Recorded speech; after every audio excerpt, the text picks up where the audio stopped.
So let's talk about a little bit about the digitalization movement in Pakistan. We see that Pakistan has some of the highest numbers of smartphone users in the world. We have I believe the third largest amount of crypto accounts are from Pakistan in the world.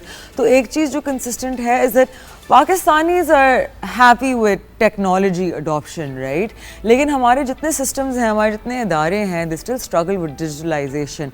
Digitalization, اگر میں آپ کو ایک بہت simple example دوں, تو tax filing, right? Which should be a very easy thing, you know, it's a very basic thing in the US, developed countries. لیکن پاکستان میں it still seems to be a very difficult thing, especially because there is so much of a difference between the cash economy and the formal economy. So how do you think digital adoption Pakistan کو help کر سکتا ہے in their global growth?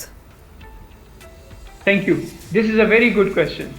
اگلے 3 سے 5 سال میں جو economies میں ٹیکنالوجی کی اڈاپشن زیادہ ہوگی, they will move much faster.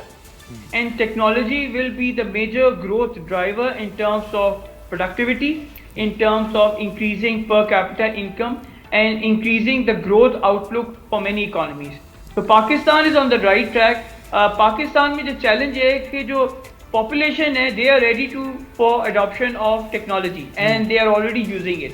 لیکن ہمارے جو گورنمنٹ سرکلز میں ہیں وہ ابھی تک وہی پیپر ورک چل رہا ہے, اور ان کا ہمارا ٹیکنالوجی اڈاپشن میں وہ تھوڑے سے ہیزیڈنٹ ہیں.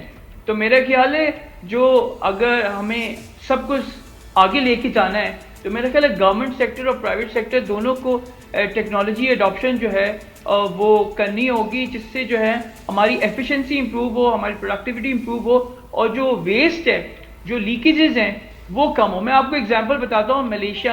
ملیشیا میں اگر ہم کوئی ٹیکس فائل کر رہے ہوتے ہیں, every thing is on line. مجھے ایک ٹیکس نمبر ملا ہوا ہے, ٹیکس نمبر سے میں جاتا ہوں, اپنے ٹیکس نمبر کو میں سرچ کرتا ہوں, اور پھر اسی حساب سے میں اپنا ٹیکس فائل کرتا ہوں.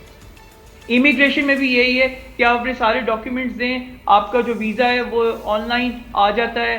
اگر آپ کوالیفائڈ سٹیزن ہیں, ایڈوانس اکانومی سے آپ نے پڑھا ہوا ہے, ان کے لیے ایک ڈفرینٹ کیٹیگری ہے. جو بزنس مین ہیں ان کے لیے الگ کیٹیگری ہے, جو ورکنگ کلاس ہے ان کے لیے الگ category. Every thing is done on line.